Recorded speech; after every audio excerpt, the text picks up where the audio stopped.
Olá, tudo bem? Meu nome é Eduardo, sou médico, faço parte do programa CQH e estamos trazendo para vocês mais uma compartilhamento, né, de experiências de hospitais participantes. No caso, hoje é um hospital selado e estamos trazendo o seu diretor clínico para poder compartilhar conosco informações, experiências adquiridas aí ao longo desta pandemia, né, do coronavírus, do Covid-19, que tanto tem trazido aí de desafios para nós, que não é uma coisa fácil, da qual nem a população e muito menos nós, no sistema de saúde ou dentro dos nossos hospitais, estamos conseguindo enfrentar de uma maneira absolutamente tranquila. Então, convidamos hoje o Dr. Gilberto Ambrogi. Agradeço muito a sua participação, Dr. Gilberto. Ele é diretor clínico do Hospital e Maternidade Policlin, lá de Taubaté. Tudo bem? Tudo bem, Eduardo. Satisfação em revê-lo, né? E o que a gente puder engrandecer essa nossa reunião, aqui à disposição. Ótimo. Mais uma vez, muito obrigado aí por trazer a experiência de vocês e poder compartilhar conosco aí todas essas situações que vocês viveram aí desde o começo da pandemia. Bom, Gilberto, me conte uma coisa.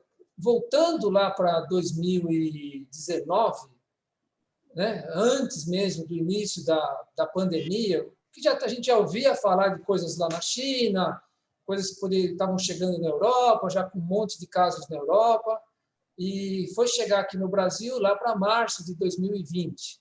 Então, nesse iniciozinho de pandemia, como é que vocês, aí no Hospital Policlin em Taubaté, como é que vocês se prepararam? Como é que foi a reflexão para o ano que estava para chegar? Como é que foram as estratégias lá no começo da pandemia? Então, Eduardo, na verdade, todos nós estamos passando por um processo de aprendizagem, de conhecimentos, e no começo da pandemia, você vê até pelas redes televisivas, noticiários, ninguém imaginava essa proporção, né, essa gravidade. E então nós achamos desde o começo também não, isso daí não é algo que tipo parecido com uma gripe H1N1. Nós começamos a tomar algumas posições, algumas estratégias, mas ninguém imaginaria que fosse uma pandemia nessas proporções, né? E o nosso hospital, um hospital que foi inaugurado em 2008, na verdade nós começamos aqui com perfil de maternidade, e conforme o hospital foi crescendo, nós fomos agregando outras especialidades. Aí abrimos nosso pronto-socorro adulto, nosso pronto-socorro infantil, mas a princípio seria a maternidade. Aí começamos a fazer cirurgias de pequeno e médio porte. Então, nós caminhamos para esse desenvolvimento.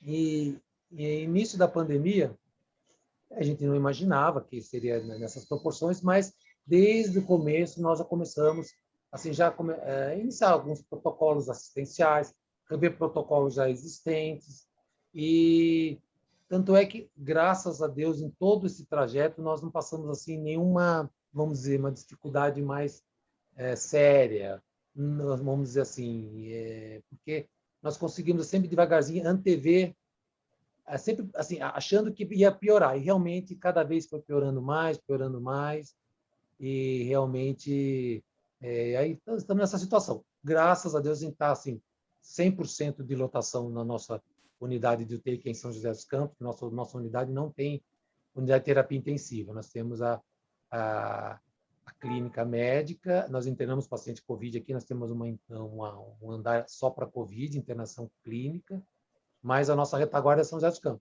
E como a gente sabe, assim, está 120% de lotação, né?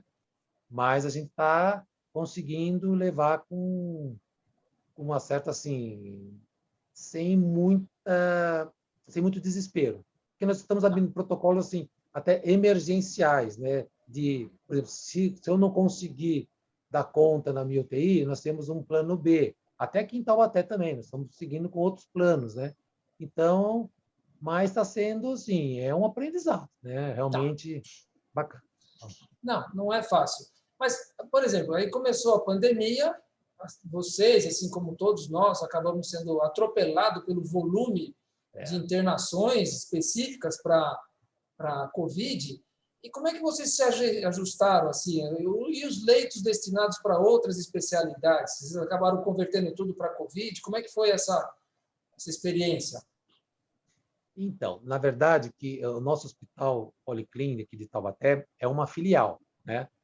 O grupo Policlin tem o hospital lá de São José dos Campos, que é o principal, com vários leitos de UTI, e temos o nosso também a unidade de Jacareí e a unidade de Caçapava, certo?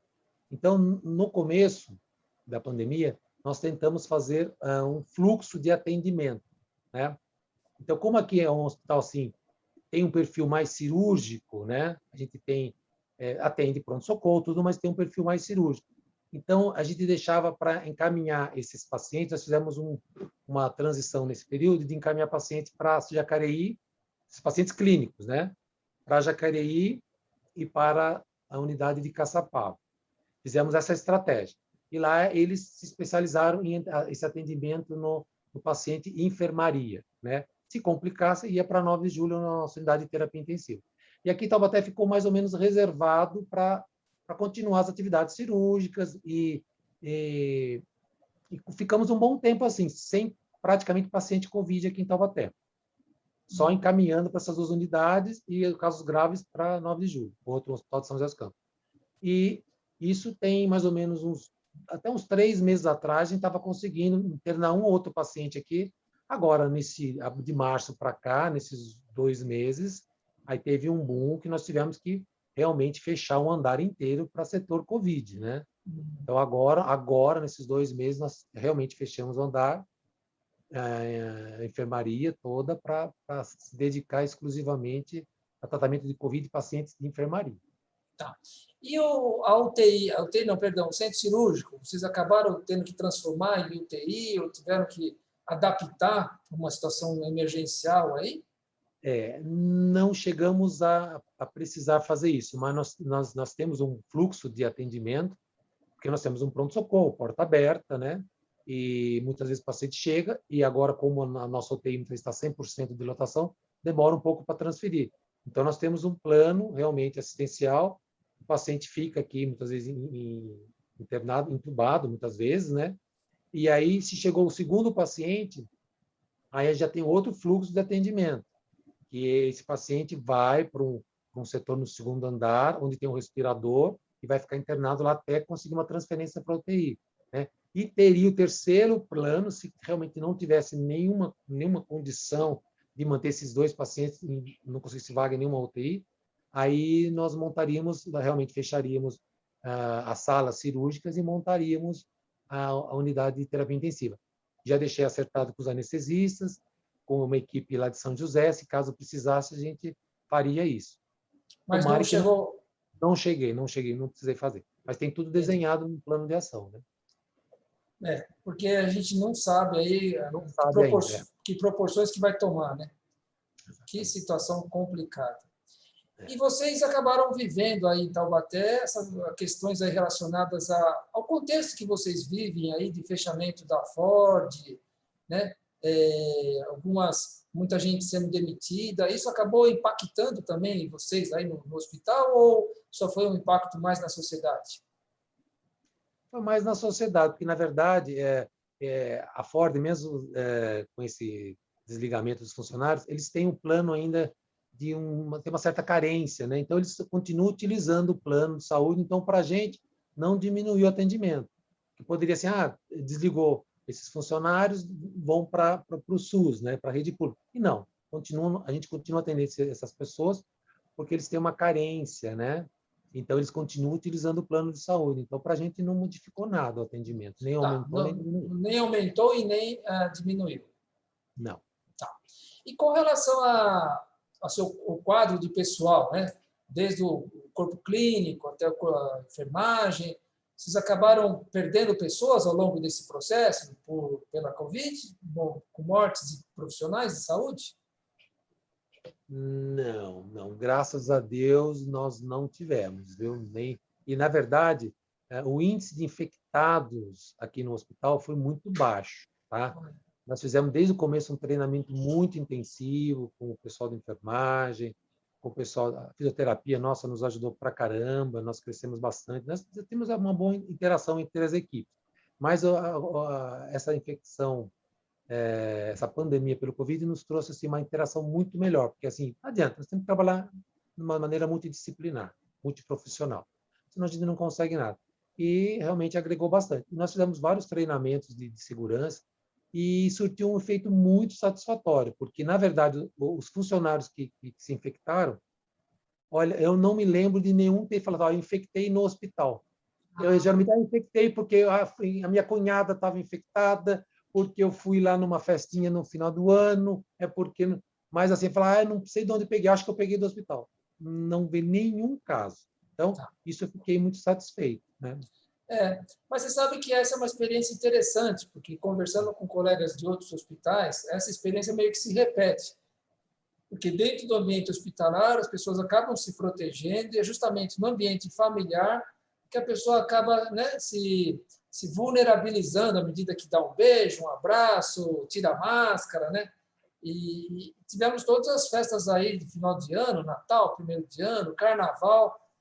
Agora está chegando aí o Dia das Mães, né? Vamos ver o que vai acontecer, mas se a turma não aprender, vai ser complicado. Mas falando nessa questão aí de treinamento, capacitação, como é que foi a questão dos EPIs, né? Que no começo a gente acabava tendo muita dificuldade de encontrar os equipamentos de proteção individual. Vocês também viveram isso? Vivem? Como é que foi essa questão relacionada aos fornecedores aí? Tiveram dificuldades? Ah, sim, com certeza. Todo mundo, né? A assistência à saúde teve aquela dificuldade no começo. No começo a gente não conseguia encontrar máscaras, né? A máscara foi o principal EPI que não se encontrava. Nem a cirúrgica, nem a N95, o PFF2 estavam com muita dificuldade. Então, passamos um aperto nessa primeira fase, né? Mas depois começou a regularizar, passamos um bom tempo assim, sem nenhum problema, um bom tempo. Agora que generalizou o problema das medicações, né? Dos Isso. sedativos, dos bloqueadores neuromusculares, que está realmente numa situação realmente bem calamitosa mesmo, da gente pedir auxílio assim para a Secretaria de Saúde, para se porventura, porque a gente tem um estoque ainda que dá para trabalhar, mas numa eventualidade, nós até pedimos uma ajuda para a Secretaria de Saúde para na eventualidade, uma possibilidade de um recurso a mais, porque agora já dá para até de importação, né? Mas nós temos um estoque ainda razoável que dá para ainda a gente manter nossas atividades. E o município também está numa situação bem zerada também, nessa parte agora, hoje, né? Parte de Tá. medicações. E Pra, por pra, causa, pra... e por causa dessa situação, vocês chegaram também já a suspender as cirurgias eletivas? Então, nós diminuímos muito o quadro cirúrgico, né? Mas não chegamos assim a bloquear por completo. Inclusive, nesses últimos 2 meses, por a falta dessas medicações, sedativos e bloqueadores neuromusculares, nós assim selecionamos as cirurgias, né? Cirurgias com bloqueio a gente consegue fazer. Aí eles usam um sedativo que tem muito em estoque. Essa cirurgia eu só consigo fazer com propofol ou midazolam. Então você não vai fazer essa cirurgia. Então a gente está bloqueando para otimizar o uso dessas medicações, né? Aí nós fizemos várias reuniões com o nosso grupo de anestesistas, né? Eles estão bastante assim colaborativos e a gente está conseguindo levar, mas geralmente as cirurgias são realmente nós estamos restringindo, mas as mais emergenciais e realmente não vai utilizar essas medicações, né? Tá. Porque uma coisa que chama a atenção é que no meio dessa pandemia, com essa falta aí de medicação, medicamentos em geral, a Agência Nacional de Saúde não permite que os planos de saúde cancelem as cirurgias eletivas ou bloqueiem, né? E está deixando para cada hospital o critério aí para fazer ou não fazer as cirurgias. Isso é uma situação para lá de difícil, né? A gente tem que tomar uma decisão, muitas vezes assim, tem que priorizar o atendimento, né? Não pode deixar de atender, mas tem que priorizar, né? Não tem jeito. Não tem jeito. Então, e aí vocês começaram a fazer todo o atendimento da Covid, você já falou que vocês fazem parte aí de uma rede de hospitais, né? E aí, falando especificamente sobre os protocolos de atendimento à Covid, vocês conseguiram unificar um protocolo, um jeito único de atender nos 3 hospitais? Como é que evoluiu essa história aí na sua realidade? Na verdade, foi assim, essa pandemia serviu também para unificar mais as nossas filiais, até a nível de protocolo. Nós sempre tentamos fazer uma unificação de protocolos, né? Só que cada unidade tem o seu cenário, tem as suas peculiaridades, né? Na cidade, até no nível de atendimento, perfil de atendimento. E então isso serviu para nos unificar. E você bem sabe que na evolução da pandemia, assim, protocolos de atendimentos médicos sempre foi um problema, uma discussão, até hoje tem discussão, né? Então, nossos protocolos foram, assim, vamos dizer, evoluindo, foram se modificando conforme o andamento das evidências científicas, né? E, então, no começo, nós tínhamos até um protocolo assistencial, onde tinha até azitromicina no começo, né, naquele comecinho, e, e foi caminhando assim. Hoje em dia, a gente segue mais essas evidências científicas. Então, hoje, foi modificando, né? E tinha até protocolos assistenciais, onde a gente também fazia alguns tipos de tratamento, isso há uns meses atrás, mas conforme as evidências científicas foram corroborando para manter mais aquela linha de realmente de evidências científicas. Tem evidência científica, a gente, né? Então, o nosso protocolo é um protocolo bem assim, sugestivo, né? A Tá. gente não pode, daí dar uma liberdade para o médico prescrever, mas mediante uma orientação, sempre um controle, colocando isso em prontuário, especificando bem o porquê que ele está usando essa medicação, por que não está usando, tudo já monitorado também, para não evitar excessos também, né? Tá. Mas E a sua CCIH acabou tendo um papel importante nesse momento aí de definição desse protocolo? não, sem dúvida nenhuma, né? Sem várias reuniões que a gente está tendo com o grupo CCIH e eles, pela Sociedade de Infectologia, eles vêm dando os protocolos, a gente está seguindo pela sociedade. E a sociedade, hoje em dia, fala para não se usar nenhum tratamento de precoce, né? Então, a gente, desde quando a sociedade se pronunciou, Sociedade Brasileira de Infectologia, essa que nós estamos seguindo, a gente está seguindo o protocolo deles, né? A sociedade. Tá. E aí eles estão sempre, a gente está sempre se reunindo, isso está sendo uma atividade bem dinâmica. E no seu sentimento, assim, como é que foi a adesão, né, do corpo clínico aos protocolos, né, e mais essas modificações que ocorreram ao longo da pandemia, conforme você mesmo falou, quer dizer, à medida que os artigos científicos foram surgindo e mostrando que algumas drogas funcionavam, outras não, o corpo clínico aderiu, como é que foi a tua experiência? Sim, sim, ele foi. Porque, na verdade, assim, nós temos um grupo de plantonistas bastante grande, né? Então tem uma diversidade de profissionais. Mas na maioria nós não tivemos dificuldade, porque nosso coordenador é bem ativo também e foi fazer conforme foi o andamento da evidência desses protocolos, nós fomos instituindo e fomos modificando conforme o tempo, né? E da evolução. Mas não tive problema deles aceitarem, não. E hoje em dia a gente tem mais ou menos uma uniformidade de atendimento. Inclusive na internação clínica, né, do paciente COVID, aí nós já temos um protocolo de internação que aí tem os médicos lineares que seguem um protocolo de assistência ao paciente internado. Isso daí já está bem definido o que se pode usar, o que não se usa, aí isso não tem mais problema. Na parte de pronto-socorro a nível clínico, que dá aquela assistência, que é o paciente de tratamento domiciliar, aí agora a gente tem um protocolo bem mais brando, de vitaminas só, de controles, de acompanhamento, de orientações, né? E isso que a gente preza bastante, né? Para orientar muito bem o paciente, escrever isso tudo em prontuário, né?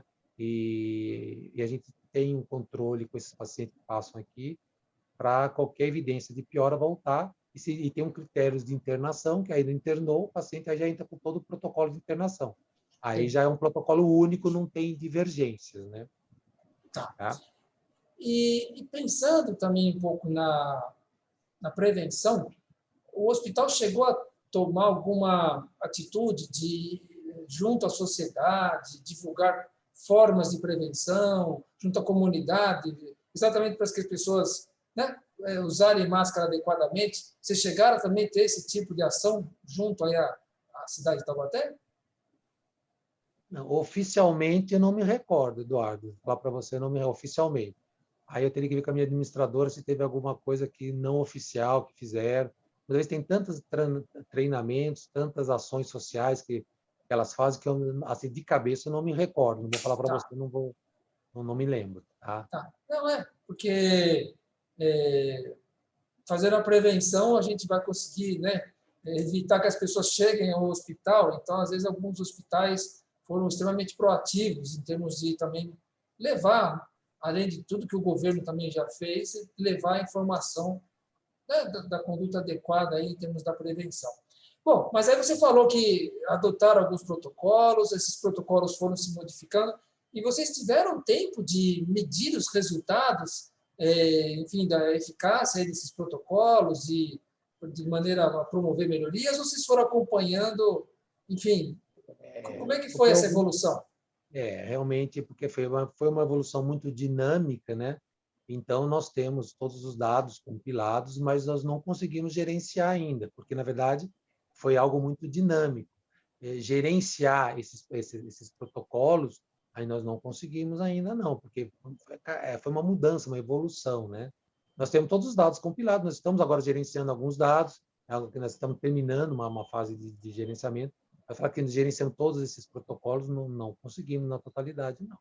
Tá? Foi muito dinâmica, né? Né? Não, isso a gente tem observado nos diversos hospitais. A coisa está tão dinâmica, tão rápida. Não é nem a cada semana, a cada dia surgem novos dados e aí fica muito difícil de conseguir, né, fazer medição. A gente está mais preocupado na assistência do que às vezes até na própria gestão em si mesmo, né? E me conta uma coisa, e o envolvimento da equipe dos não médicos, vamos chamar assim, né? Porque a gente sabe a excelente a importância, né, tanto da equipe de enfermagem, agora a fisioterapia. Como é que foi o envolvimento dessa equipe junto com a equipe médica para fazer um bom atendimento? Não, olha, foi realmente fantástico. Na verdade, assim, que nosso corpo clínico aqui, enfermagem, fisioterapeutas, sempre nós tivemos uma boa interação. Mas na vigência da pandemia, houve uma melhoria muito grande, principalmente da equipe dos anestesistas. Eles estavam mais focados no centro cirúrgico, não estava muito focado na gestão, né? E com esse processo da pandemia, nossa, houve uma interação muito grande dos anestesistas, dos fisioterapeutas também, nos ajudando muito com os treinamentos, porque eu falei, tem a crise, tem os projetos e os protocolos, os fluxos emergenciais, onde muitas vezes eu tenho que usar um aparelho de respirador que está no centro cirúrgico. E quem sabe manipular é o anestesista, ou nem o fisioterapeuta não sabe, porque ele sabe manipular o do pronto-socorro. Do centro cirúrgico, quem manipula é o anestesista. Então, nós fizemos treinamento com os anestesistas, com os fisioterapeutas, com os médicos. Então, houve uma interação muito bacana com a enfermagem. Então, assim, agregou muito, viu? Agregou muito. A equipe está muito unida, viu? Não Que tem, bom, que bom, graças a Deus, isso daí a gente não pode reclamar. E só acrescentou. A pandemia nos ajudou bastante nisso daí também. que bom. Bom, estamos aqui conversando com o Dr. Gilberto Ambrogi. Ele é diretor clínico do Hospital e Maternidade Policlínica de Taubaté, trazendo a experiência, né, de uma cidade de, posso dizer, de grande, uma cidade de médio porte, importante aí no interior do estado de São Paulo, né? E está sendo uma delícia essa troca de informações aqui. E me conta uma coisa, você falou que os casos graves que necessitam de UTI, vocês acabam mandando para o hospital maior, que é lá em São José dos Campos, né? É. E eu estou imaginando que, ok, você tem uma como referência São José dos Campos. E por ocasião da alta desses pacientes lá, eles voltam para vocês aqui em Taubaté ou aí passam a continuar enfim, o acompanhamento por lá? Como é que tem sido? Se vocês têm um sistema de referência e contra-referência, ou uma vez que foi para lá, fica por lá? O acompanhamento. Não. Nós temos um sistema de referência e contra-referência. O paciente é encaminhado para lá, e aí, quando ele tiver condições de alta para uma enfermaria, eles voltam para cá, para Taubaté. Porque, além do que, lá também, até a enfermaria lá está muito lotada mesmo, né? E várias, lá são vários andares, né, em São José dos Campos, e lá ampliou bastante a rede de assistência ao paciente COVID.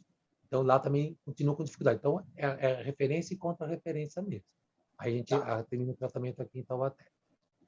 Porque a gente sabe que esse sistema de referência e contra-referência ele só faz sentido ou só tem como funcionar se você tem os mesmos protocolos, porque senão a equipe médica de lá não vai ter a tranquilidade de mandar para a equipe médica daqui. Então, isso mostra que se está funcionando é porque realmente vocês conseguiram achar um consenso aí, né, na forma de conduzir aí os casos, né, que eventualmente tiveram que ser internados, né? E me conta uma coisa, falando um pouquinho de processos de melhoria, você conseguiria relatar alguma coisa que vocês faziam antes e agora não fazem mais, né? Pensando aí em ciclos de melhoria, algum detalhezinho aí da assistência, que ao longo da pandemia você fala, puxa, olha, a gente foi, né? A gente viu que fazendo de outra maneira acabava sendo melhor. Olha, na verdade, nós não deixamos de fazer nada, assim. Agora, na verdade, o que acrescentou bastante aqui para a gente, aqui nas unidades, nas filiais, foi a interação da direção, da alta direção, com os administradores, com os coordenadores das unidades, com os diretores clínicos. Então, hoje em dia, nós temos um comitê COVID, um comitê emergencial, né?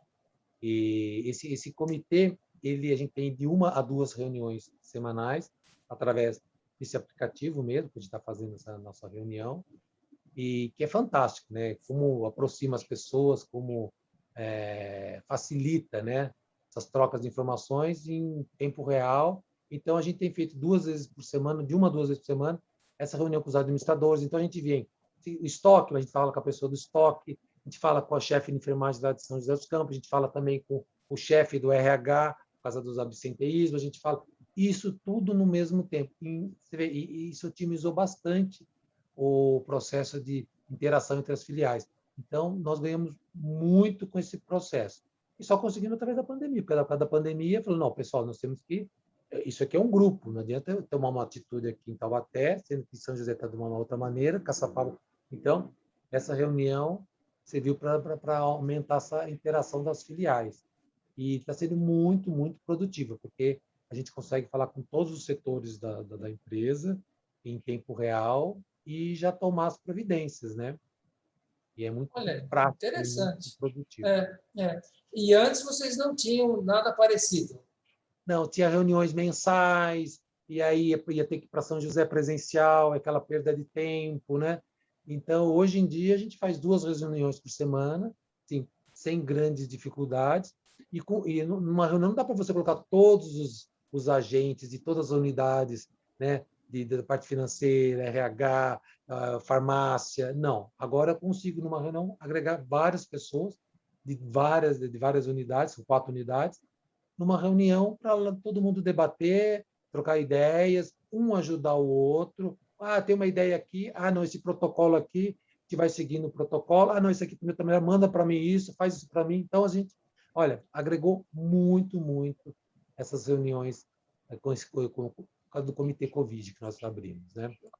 Maravilha. Então, dinamizou aí o processo de solução de problemas, né? Com certeza, dinamizou bastante. Interessante. Não, você vê que às vezes algum pequeno instrumento aí que a gente fala de gestão facilita nas soluções e na assistência ao paciente. Por isso que a gente valoriza muito a gestão em saúde, né? Porque só o atendimento, claro que é importante, a gente que abraçou a medicina, a gente que abraçou a área de saúde, a gente quer atender o paciente da melhor maneira possível. O que justamente o modelo de excelência na gestão traz é essa questão de você usar instrumentos de gestão adequados para te ajudar na assistência, né? Essa que é a essência da nossa profissão, da nossa área de atuação, né? E a gente sempre fala que é exatamente no momento de crise que o modelo de gestão é que vai facilitar, né? Vai ajudar a gente a trilhar um caminho no meio de uma enorme confusão, que é, por exemplo, uma pandemia, né? Então, somos muito enfáticos assim, a gente gosta muito do modelo de gestão, justamente porque ele vai ajudar a trazer para nós alguma luz aí, algum caminho a ser trilhado. Nunca é um caminho fácil, porque nós estamos falando de vida humana, né? A gente está falando de uma assistência a uma população enorme. Então, esses instrumentos da qualidade, esses instrumentos de gestão acabam ajudando bastante aí, né? E me conta uma coisa, e vocês acabam fazendo troca de experiências também com outros hospitais que não sejam da rede de vocês? Porque você falou de Caçapava e São José dos Campos, né? E vocês estão em Taubaté. Vocês acabam também fazendo trocas de informações com outros? Ou Não, não. não? Infelizmente, não. Eu tenho assim, bom relacionamento com a Secretaria de Saúde, né? Uhum. Então, com a Secretaria de Saúde, com o município, realmente há uma troca de informações, de ajuda mútua quando precisa, mas com a Secretaria de Saúde, com o secretário da Saúde.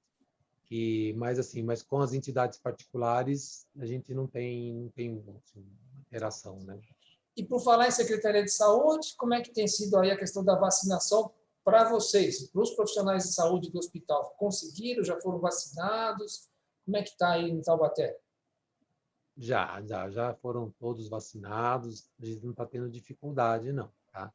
E, na verdade, tivemos um pouquinho de dificuldade naquelas pessoas que estavam contaminadas e tiveram que que não puderam ser vacinadas naquela época, né?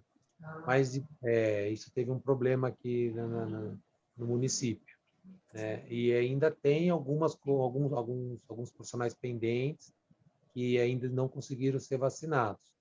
E aí, até por causa da idade, já conseguiram, mas tem alguns ainda que não conseguiram. Então, esse é um mas aí é por probleminha causa da faixa etária, né?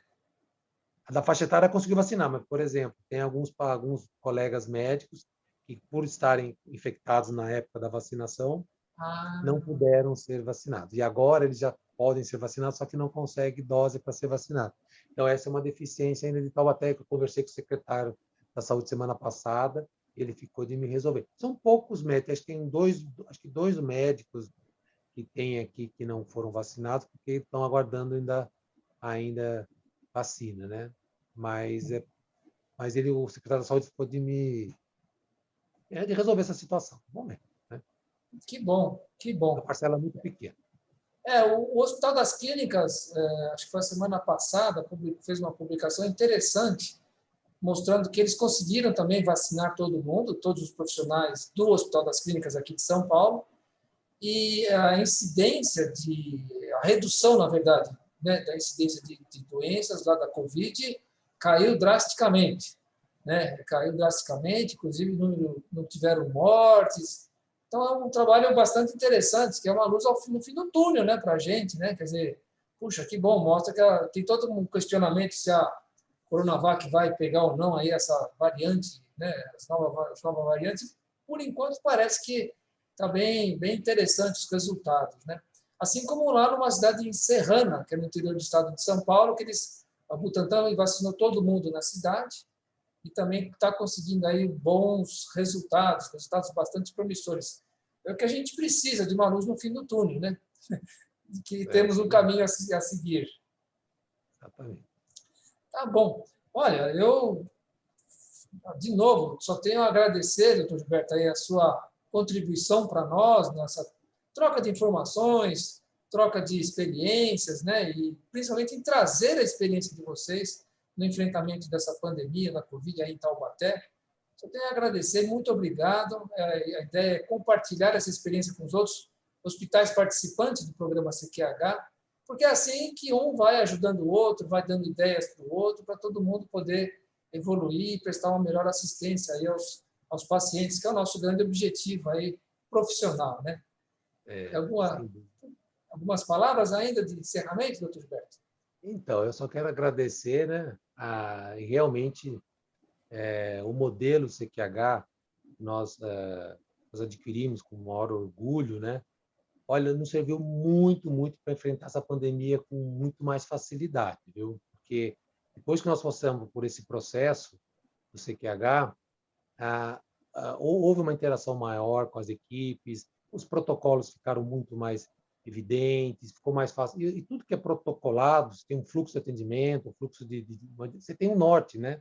Então, assim, ficou mais fácil a gente atravessar depois que nós conseguimos ser. Sinceramente, se não tivéssemos entrado nesse programa do CQH, realmente, eu acho que nós não estaríamos, entre aspas, tão tranquilos, porque até agora nós não passamos nenhum, temos de perrengue, nós não passamos. Nós estamos sempre pensando no pior, mas até agora não aconteceu. A gente está conseguindo sair com a cabeça erguida, mas acho que é por esse modelo de gestão que vocês nos propiciaram, né? Então, isso eu tenho a agradecer ao CQH, a você também, né, Eduardo? E vamos sempre no otimismo, vamos trabalhar para isso. E eu acho que esse modelo que vocês nos orientaram e a gente está seguindo, está aperfeiçoando, só está trazendo resultados e benefícios. Tá bom. Muito obrigado. Até a próxima. Até a próxima, Eduardo. Grande abraço. Obrigado. Tudo de bom.